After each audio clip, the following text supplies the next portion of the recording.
Hello, Facebook and Instagram. We're live. We're barely alive, but we are live.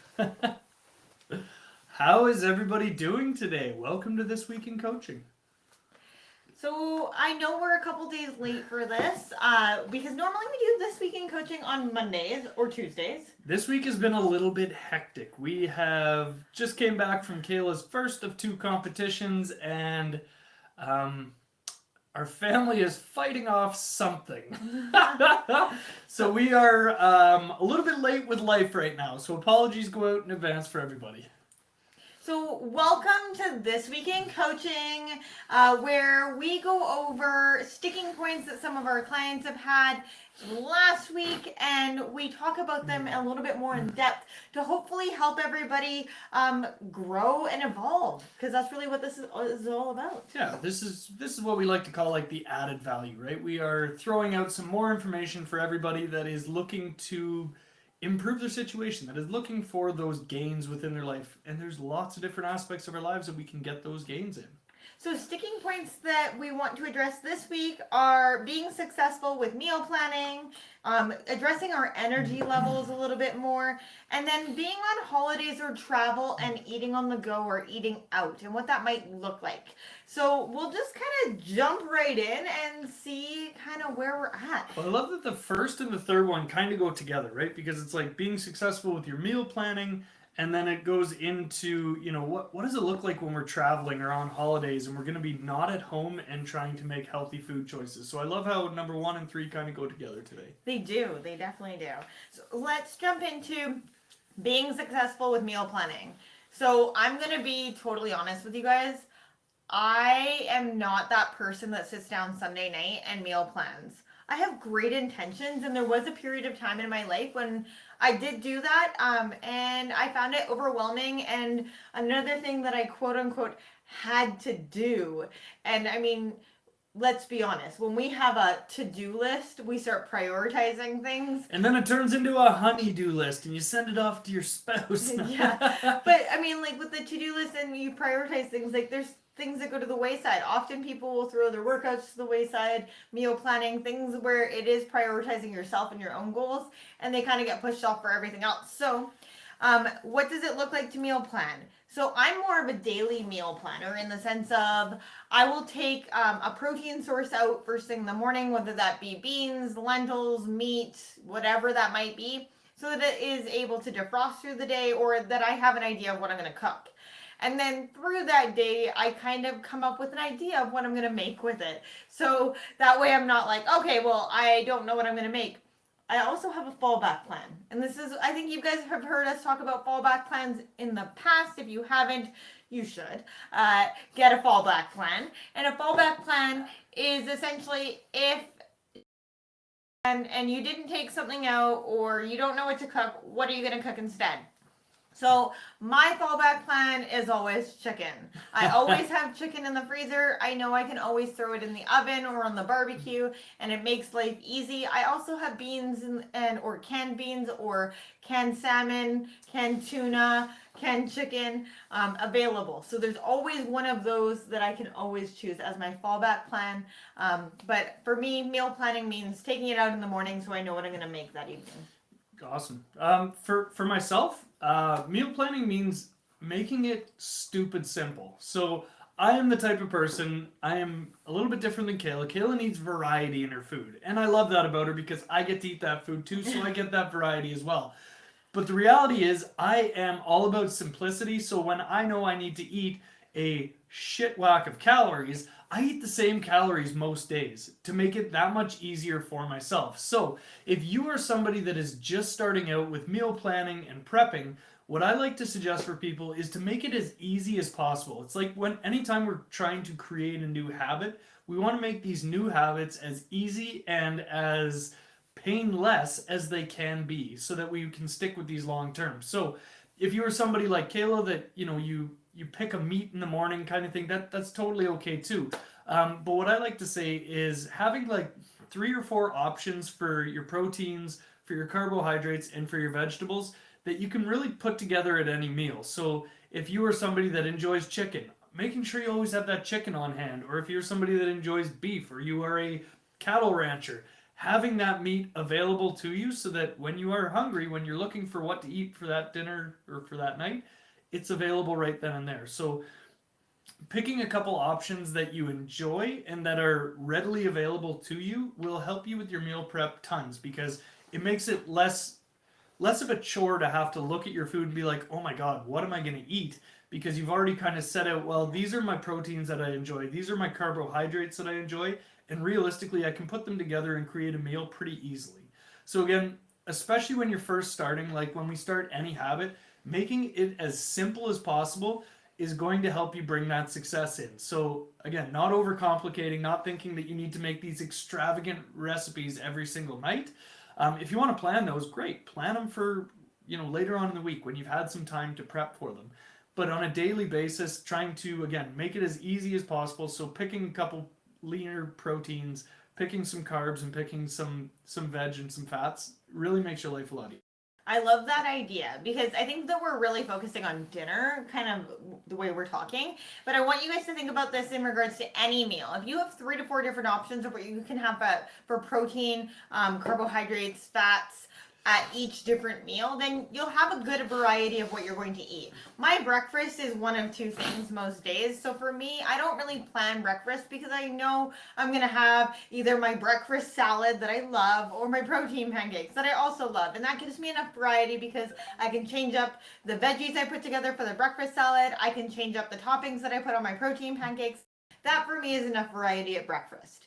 When it comes to lunch, I love leftovers, and I'm also with Mike on the keep it stupid simple. So keep it stupid simple. What does that look like? I always have rice cooked in the fridge for the most part.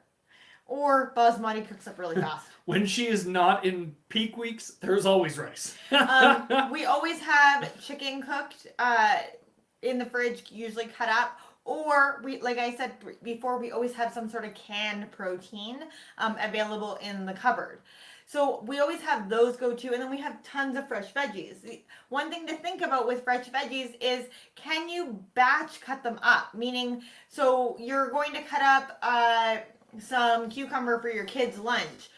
Instead of cutting up 6 slices of cucumber for your kids' lunch, cut up the entire cucumber, put it in a Tupperware container, and put it in your fridge. Now you have the easy grab and go veggies, right? Can you cut up extra bell peppers? Or maybe you're lazy and you want to have frozen veg on hand that you can easily throw into a stir fry. Maybe that's another way of doing it. So just knowing your meal habits, what you enjoy eating, and then having those things available. The nice thing with always having like a protein and some rice already cut up ready to go in your fridge is that you can heat it up in the microwave, in the toaster oven, in a pan. You could easily create a stir fry. You could easily have just rice and chicken with some sort of sauce on it. Or even throw it onto a salad, right? Like you put fried rice and chicken onto a salad, it's freaking delicious. Well, it's like chopped leaf, right? 100%. I mean, like, you just change up the dressing a little bit. Now, the a little shoulder shake there. I know, do you like that? The biggest thing is with meal planning is just keeping it simple to start. Like, don't feel like you need to have like these big changes in your meals. Maybe there's a couple different varieties of flavors that you really like. So if I batch cook up chicken, I always put seasoning salt and garlic on it because I know I can flavor it with anything after the fact. Hot sauces, they're 0 calories. Delicious. Mustards, like there's lots of different things that you can put on it.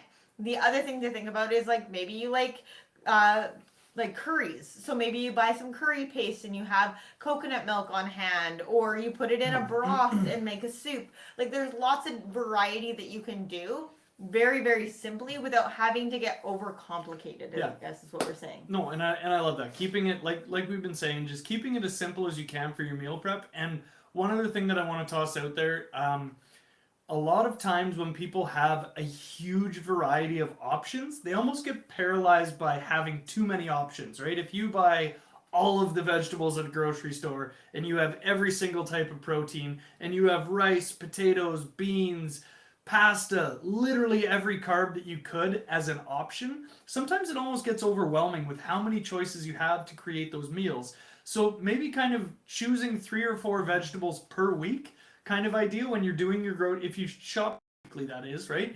But choosing a couple for the week and going with them so that you don't have so much variety that you get paralyzed by those choices. Just another tip there, because there's been enough of our clients where they're like, well, I went out and I bought all of the vegetables and I was so prepared for the week. But then when I got to my dinners, I found myself kind of like struggling with what to choose because I didn't know what to put together. And it's like, well, yeah, you gave yourself almost too many options. And then it's like, well, you don't want your stuff going bad. So now you're trying to cook little pieces of it just to make sure you're using it. Don't overcomplicate it. Don't buy yourself too much for the week or the 2 weeks, whatever it looks like for your grocery schedule. And really picking things that can go with anything, but that when on their own can be served up as well, right? So variety that will work for your meals. Well, and always having staples on hand. So what do you consider a staple food? Rice. So we consider rice a staple food. Most proteins are a staple food. Having onions and garlic available are staple foods in our house. We also consider bell peppers a staple food. Those kinds of things where they're interchangeable in a variety of meals versus it just being one specific meal. So like I love bok choy. Bok choy is one of my favorite vegetables of all time. But it's not interchangeable in a ton of meals. It is a stir-fry meal. It's a stir-fry, or it's going to go into some sort of a faux broth. Or served on its own. Or served on its own, right? But outside of that, it's not really a staple food. You're not throwing bok choy in a pasta. Right. So when you're looking at meal planning and you're going to buy something like bok choy or another vegetable that isn't quote-unquote a staple that's interchangeable in a lot of different recipes, then being very prepared or diligent in your choices of when you're going to cook that and what that might look like in your meal variety. But the biggest thing that we're trying to say with meal planning is keep it simple. Don't overcomplicate it, especially when you're starting out, especially if you're not really comfortable cooking food. Like there's a lot of people that aren't overly comfortable in the kitchen or they don't enjoy that part. That for me is my favorite part, but each person is very, very different in that. So keep it simple with your meal planning. Don't overcomplicate it, and have staples available. And batch cook, people. Please listen when we say batch cook, because if you cook a shit whack of chicken at the start of the week, that's easy to throw in salads. That's easy to throw in with some noodles or some rice for lunches.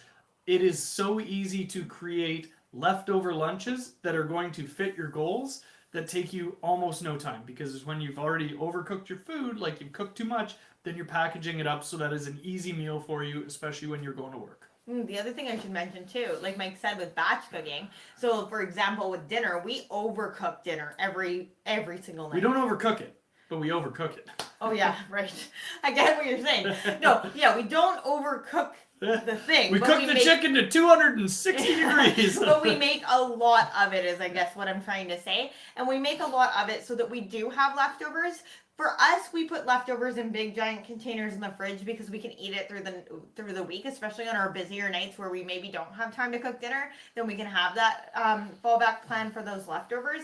But another option is pre-packaging it into Tupperware containers. So we have small containers and we have big containers, and then we put them in portion sizes in those containers so that I know the small containers are for me, the bigger containers are for Mike. So if we're having one of those times where it's like, oh, I don't know what to eat, we can go into the freezer and grab one of those containers, and I know it's already pre-packaged, sized out for me. Ready to go. Gosh, my brain is not working. Well, and it's funny because we actually do that for the entire family too. So if we, like when Kayla's making pasta, or not pasta, sorry, but like a lasagna, or we've done it with lots of soups and things like that, where again, we cook entirely too much food on purpose, but then we create these dishes that are literally thrown in the oven and the whole family is fed.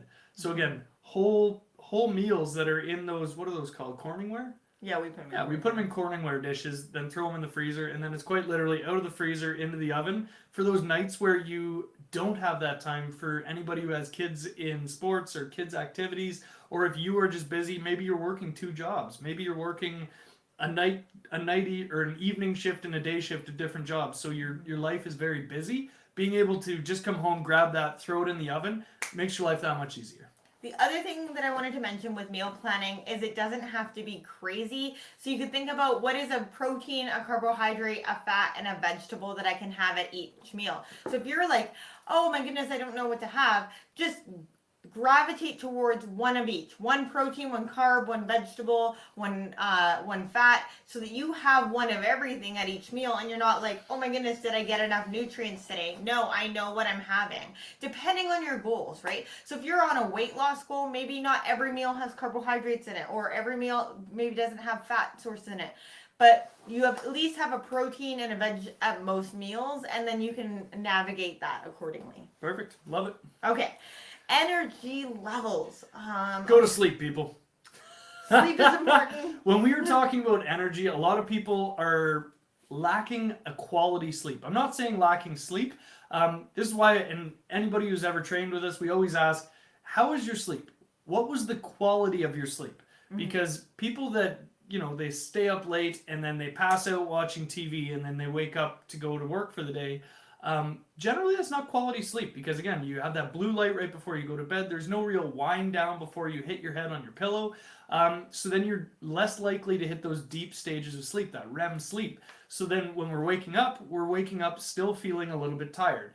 A lot of it comes back to how we prepare for bed. And it's funny because I was talking to a client about this yesterday, and it really is like, I always say, sleep like a baby, right? So whenever we are talking about energy levels and sleep, when we are looking at setting ourselves up for success with sleep as adults, we have to treat ourselves like we're babies. We need to be in a dark room, just like you would for your baby. We need to be in a quiet room, just like you would for your baby. We need to be in a, did I say dark room already? Yes, dark, quiet. Dark, quiet, cool.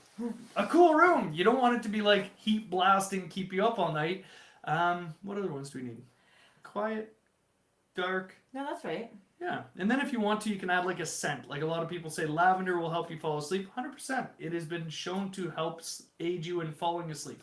Not necessarily keeping you asleep and keeping that sleep quality higher, but the initial effort to fall asleep has been shown to decrease when there is lavender present. So energy levels, I wanted to start with sleep. So there it is for you people. Sleep like a baby. The other thing to think about when it comes to a nighttime routine, like Mike's already kind of alluded to, is having some sort of routine to wind down in the evening, is paying attention to when your last time you eat is.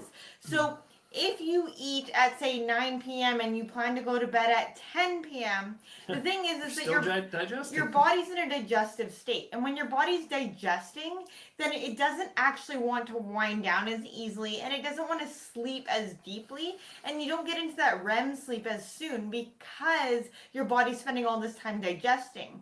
So thinking about prioritizing when your last meal is, you want your last time you eat to be about 2 to 3 hours before you go to bed, and that has been shown scientifically to really help with sleep and getting into a nice deep sleep and longer rest time, because your body's not spending all that time digesting. The other thing with sleep is that our body burns the most calories. We get our memory storage. Where we lose our weight. All of that kind of stuff takes place while we sleep. So if we're not prioritizing sleep, which many of us think of sleep as more reactive versus a prioritization of something, then you're not going to get as good of quality out of that. Looking at your circadian rhythm, rising with the sun, setting with the sun. I know when you live in the northern hemisphere, the sun rises at like 4 in the morning and it sets at like 11 at night. So that's not obviously the best advice, but the idea is going to bed at roughly the same time each night and waking up at roughly the same time most days is going to be really important for creating that cycle, because then your body can go, okay, this is when I'm going to start my melatonin production. This is when I'm going to start my cortisol production, right? Cortisol should be highest in the morning because it makes us rise and get out of bed. Our melatonin should be coming in the evening as the cortisol levels drop through the day. If you are high stress at the end of your day, or you come off work and you're stressed out and now you got to run the kids all over the place and you're super high stress and you don't actually start winding down until 9 o'clock at night, then you might notice that it takes a little bit longer. Maybe you're an 11 or 12 o'clock now time to bed, and that's really because you're not allowing yourself to de-stress, so your body isn't producing the melatonin that it needs in order to wind down. Awesome. Another thing about melatonin that I want to throw out there is blue light. So your televisions, your tablets, your phone interfere with your melatonin production. So this is why we always say 1 to 2 hours before you are thinking you're going to be going to bed is where screen time should cease.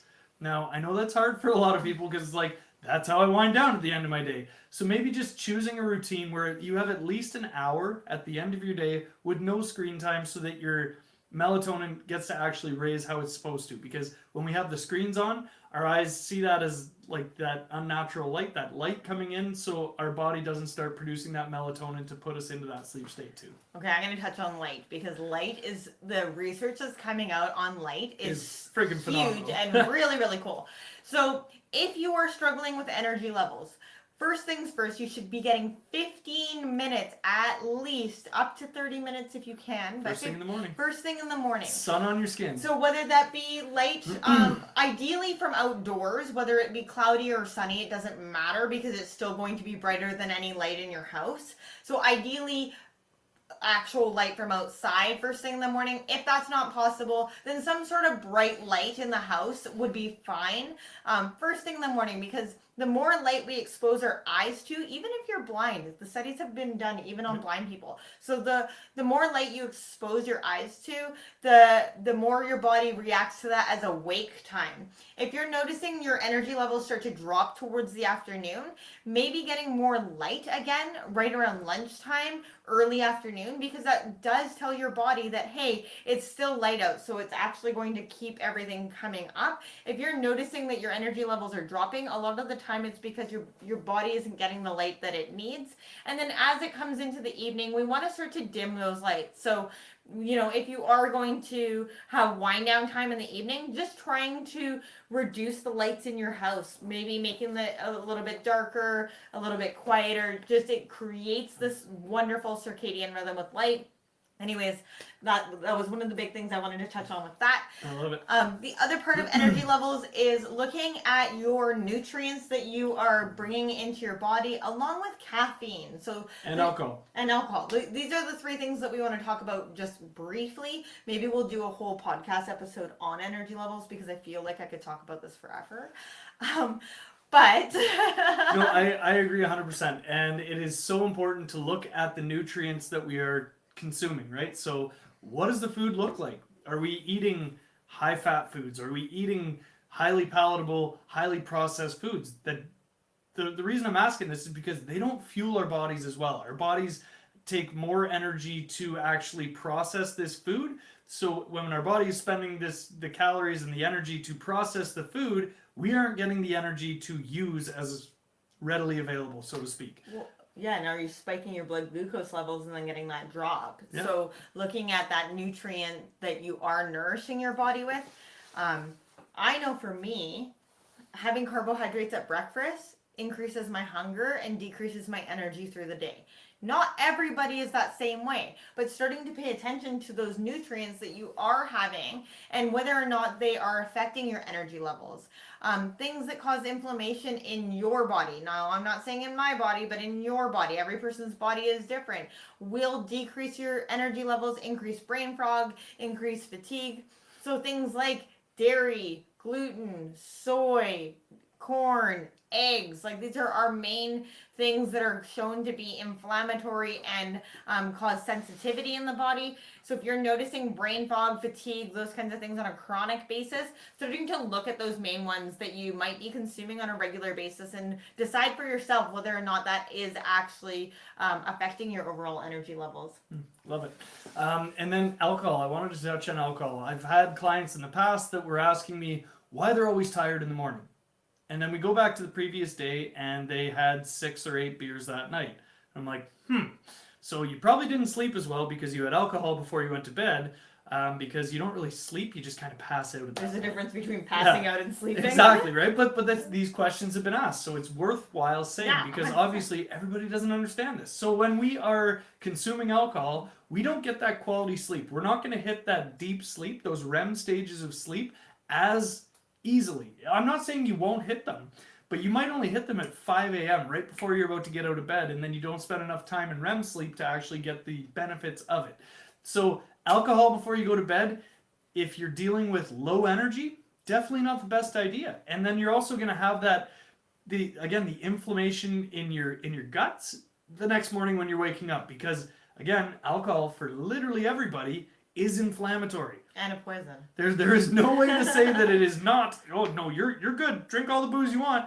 And I'm not saying by any means don't enjoy a glass of wine or don't enjoy a beer with your friends. I'm not saying that by any means. But if you are going to be doing that, don't complain about your energy levels the next day. Understand that there is an ebb and a flow with that energy. And when we are drinking, we can't expect to be chipper and bright first thing in the morning the next day, because your sleep would be affected by the alcohol. And then waking up first thing the next morning, those energy levels will be lower because your body's going to be fighting that inflammation. Now, looking at caffeine. Saucing that one out there. Because Mike doesn't want to hear about your complaints with alcohol. Well, it's not that. It's just... I know. I'm just bugging you. I don't want to hear you complain. She's right. I don't want to hear that shit. Anyways, so caffeine levels. So we get a lot of clients that obviously drink coffee or tea first thing in the morning for that morning energy. And then they're noticing that their energy levels drop. Well, because you get that caffeine spike.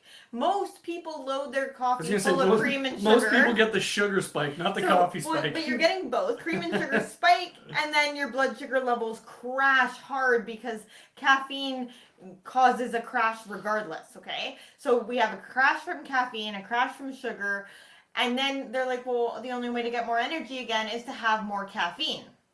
So then they have another cup of coffee. And then they have, so that's lunchtime coffee. Then they have mid-afternoon coffee. Now I can't figure out why I can't sleep because I'm having caffeine at 4 in the afternoon. Well, What's the half-life of caffeine? Caffeine is 6 to 8 hours. 6 to 8 hours. So think about that. 6 to 8 hours worth of essentially energy? blocking your sleep, right? So if you are somebody that has a coffee at 5 o'clock because otherwise you're not making it to 9 o'clock, that caffeine is in your system at the very minimum until 11 p.m. So if you're having those afternoon coffees and you're wondering, why am I having such a hard time sleeping? I had my last coffee at 5 and it's midnight. Mm-hmm. It's because the half-life, so half-life just means how long that caffeine stays present in your system, depending on your metabolism, depending on your body composition, 6 to 8 hours.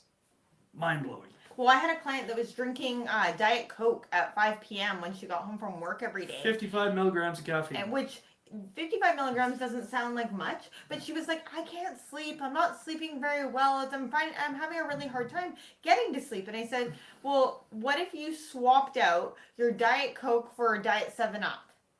Well, she did that, and within 2 days, her sleep quality improved. She was able to sleep, and she's like, oh, this is awesome. Because for her, she just wanted that quote-unquote treat when she got home from work after a stressful day.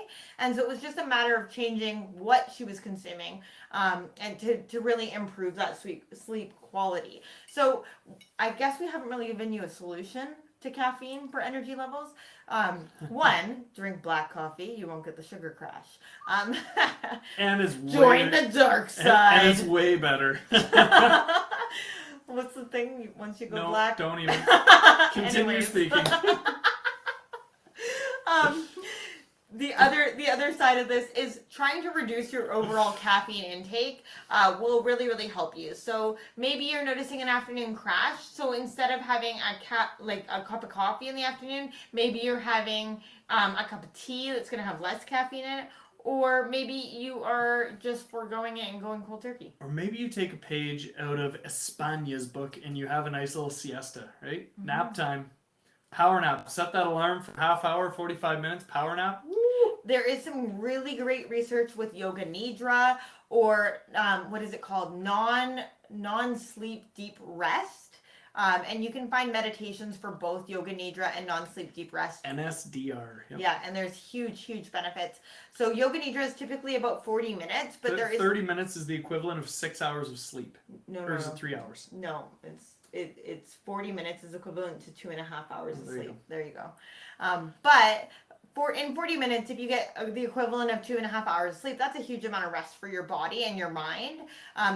But if you don't have 40 minutes because your lunch break is only 30 or you've got kids screaming at you, you can find a yoga nidra. You can also find a non-sleep deep rest that's only 10 to 15 minutes. And that might just be enough to give you that energy that you're needing in the afternoon. Mm-hmm. Energy pickups too. You can do some concentrated breathing efforts. So using our breath, we can actually increase our energy. Kayla is a huge fan of the Tony Robbins, what's it called? Bastrika breathing. Bastrika breathing, right? So that So it's an exhale. So arms can come up or they can come out in front of you, and you're pulling them in or down. I like it from above because I like to hammer myself in the ribs with my elbows from above. I'm just gonna versus step back. But it's not COVID safe. It's because Just you're gonna be go. moistly everywhere. Just moistly But- breathe. Get it going. Thank goodness nobody else is here, just me. I can share my germs with you. So arms are going to go above your head, and you're going to make a fist as you pull them down and hammer them into your ribs, and you're focusing on that exhale. Okay, the inhale comes in automatically. So I like to say go for 20, take a couple second rest, go for 20, take a couple second rest, go for 20. You do that a couple times, and not only is your brain buzzing and you have crazy The amount of blood energy. flow is real. The blood flow is real. So Bhastrika breathing is great.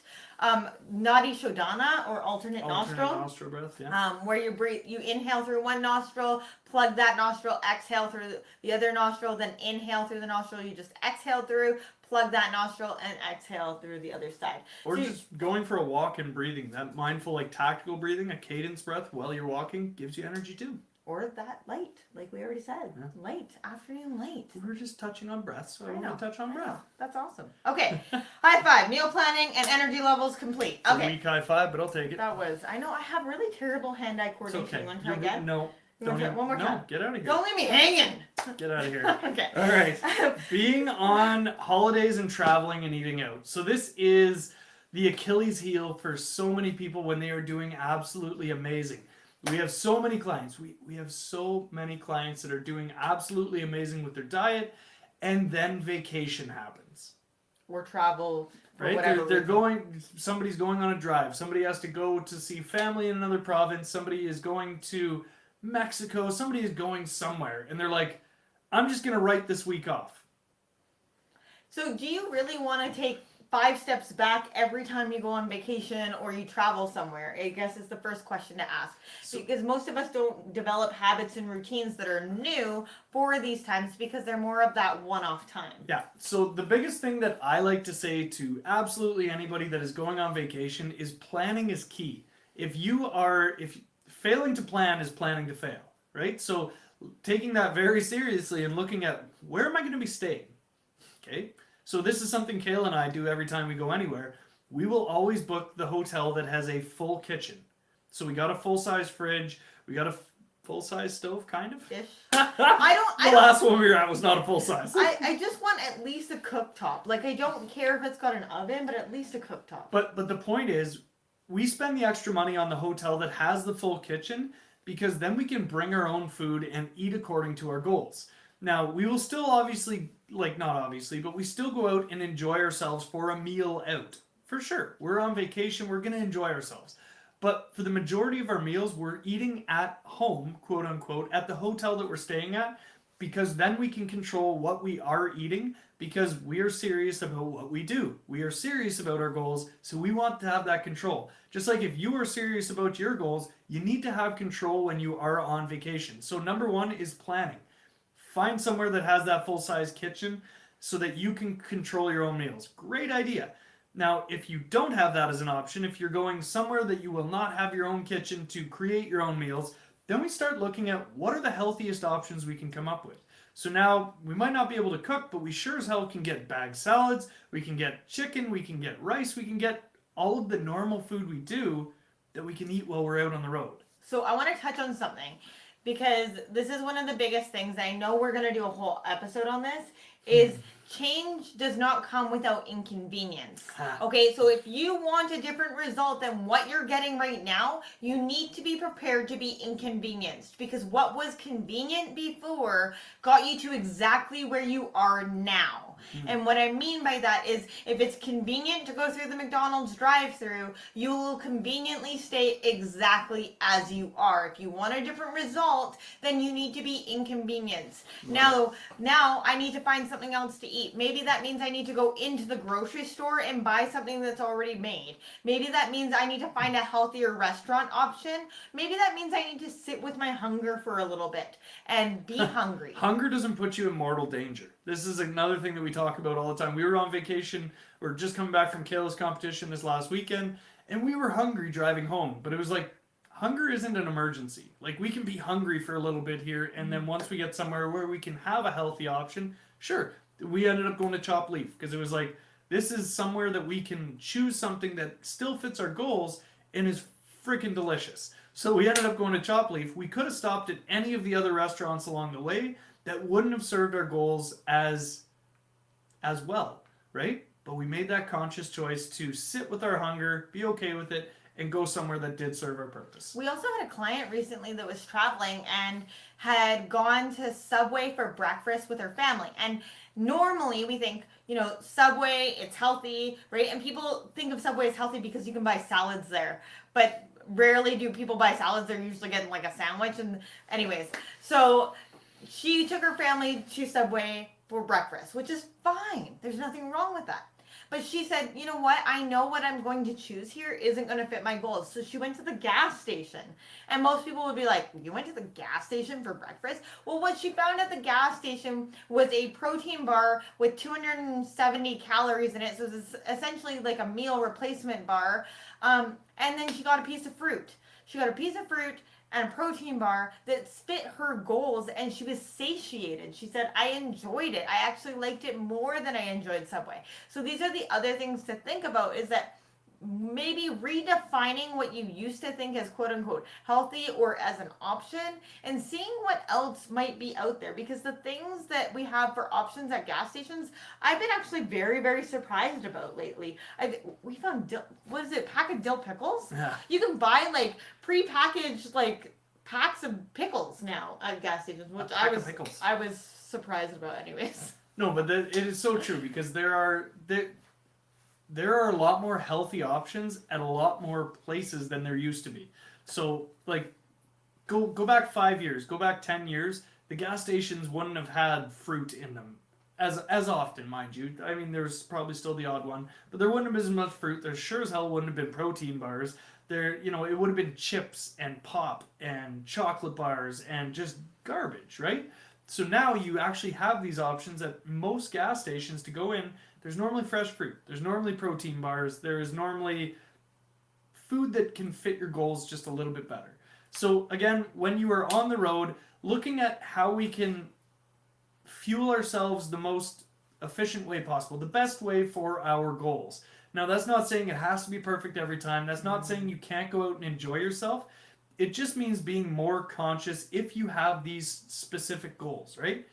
So this is, very, very specific. Well, it's being more adaptable, regardless of what your goals are. If your goal is just general health, you need to be adaptable. So we always pack a big giant cooler full of food, and with lots and lots of food options. But maybe you decide to go out for a meal and you just choose to eat whatever you want at that one meal out.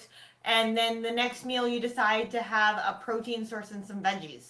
Like, it's being that ability to ebb and flow back and forth. It doesn't have to be perfect. It's just choosing the best option that you can at that time. You can also go into most restaurants and customize most things. I know a lot of people are like, whoa, I don't like to be that picky person. But they are there to serve you. That is service. That is literally there in the service industry. So if they have, something like, I often will get a salad or something with the sauce on the side. So I always ask for the sauce on the side so that I can control what goes on. How many calories of sauce? Well, because let's be honest, at the end of the day, most of the time, a lot of the calories are coming from the sauce that you're putting on your food than it is from the other parts of the food. Yeah, no, 100%. So looking at those options, you can also package up leftovers or pre-space out your portions at restaurants as well is another great option. So hopefully that kind of gives you guys an idea, but not using your holiday time or your travel time as the ability to just write things off. As a cheat time. Yeah, because your body also adapts to food over time. So if you've been eating really clean and really whole foods for a while, and then you decide to jump on and eat something that, I'm going to call it a treat food, like a McDonald's or something like that, where it is like something that you're not normally consuming, you might notice you get a stomach ache, you don't feel so good, you got indigestion, you got gas, and that might just be for a short period of time, or it could affect you for a couple of days, because your body adapts to the types of foods that you're feeding it. The more often you feed it processed garbage, the more often that processed garbage isn't going to upset your system. But when you're eating really clean, the processed garbage quickly upsets your system. You just made it sound like the best idea is to always eat processed garbage. It was Because not. then you can adapt to it. No, I'm just kidding. But you do adapt, and that No, I know. I don't I'm know just what the bugging you. science looks like behind that, but You know what the science looks like behind eating highly palatable, highly processed foods? well, we got skip the dishes the other day. Okay, so I'm gonna go on a little tangent here, but we've been eating really clean, and we decided after my first competition that we were gonna have skip the dishes, which was so good. We went, was it Heaven gluten free in Calgary? Anyways, It's like a Mexican style food. it was It's so good. delicious. We got empanadas. The indigestion. Unreal. Oh my gosh. And that was just from a couple of empanadas. And Like- for anybody who doesn't know, they're like pierogies But that are like deep corn. fried and they're filled with delicious things. Or yeah, like almost like a samosa. Yeah. But they're made from corn. Pierogi, Anyways, samosa, same day. oh, they were so good. But like they were healthier, but because they were deep fried and they're not something I normally eat, the indigestion, the stomach ache, whatever, was awful after. And I would consider it a healthier choice. So just knowing that whatever you are choosing to consume, depending on what your normal food choices are, may affect your system, and it's just something to be aware of. No, I love that. So again, just to recap a little bit here, planning your meals in advance, right? For meal planning in general, having a general idea of a couple different protein sources, carbs and fats that you enjoy, and then being able to put them together to make a meal without that much thought process behind it, right? Making it stupid simple, like we were saying. Energy. Get to bed, people. Stop drinking your coffee and your caffeine at night. Stop drinking your booze before you go to bed. Try and shut screens off 1 to 2 hours before bed to help with that melatonin to get you into that sleep state. And then again, getting the light first thing in the morning when you're waking up, super important. Again, ideally outside, full skin, so your body gets to get all that light as well. Super important. And don't eat 2 to 3 hours before you go to bed. That as well. And then for meal planning on the road, hitting up gas stations is actually not a bad idea these days because they actually store stuff in them that will serve your goals. Choosing healthier options at restaurants. If your friends are all going out for McDonald's, maybe seeing if there's something that fits your goals closer around there. And if there isn't, then choosing something that fits your goals the best you can. Like a grilled chicken with a lettuce wrap. There she goes, because McDonald's actually got rid of salads. I heard that. Yeah. I don't know that for sure because I don't eat at McDonald's, but I heard they got rid of salads, which is kind of an oxymoron to me because it's like the one healthy thing they had, and they're like, fuck it, we're not healthy, we're McDonald's. It's a true story. But anyways, choosing the healthier options that you can, and again, planning and preparing ahead of time. If you know you're going to stay at a hotel somewhere, pick the room that has a kitchen. It might cost you more to rent that room, but at the end of the day, when you're saving the money from going out every meal, because let's face it, anytime we go out for a meal as a family, it's a couple $100 for Kayla, I, and the kids to go and eat. At most restaurants, it's over $100, closer to that $200 mark, depending where you're going. So choosing to stay at a hotel that might cost you an extra $40 a night to have a kitchen, and you're going to be saving a couple $100 every day on meals. I'm Irish. I'm cheap. Saving money, high five all day. That's all. I love it. I love it. Hopefully you guys got some value from today's episode and got some good information on all of these things. If you guys have any questions, make sure you send them our way. We would love to address them in our next This Week in Coaching. And that's all for now. Yeah, if you guys have questions after when you're watching this as a replay, write them in the comments below because we get those notifications and then we can bring those and address those questions next week. Yeah. So you guys have an amazing rest of your week. Everybody write Kayla to wish her good luck in her competition on Saturday. And outside of that, have an amazing week, guys. Bye for now. Bye.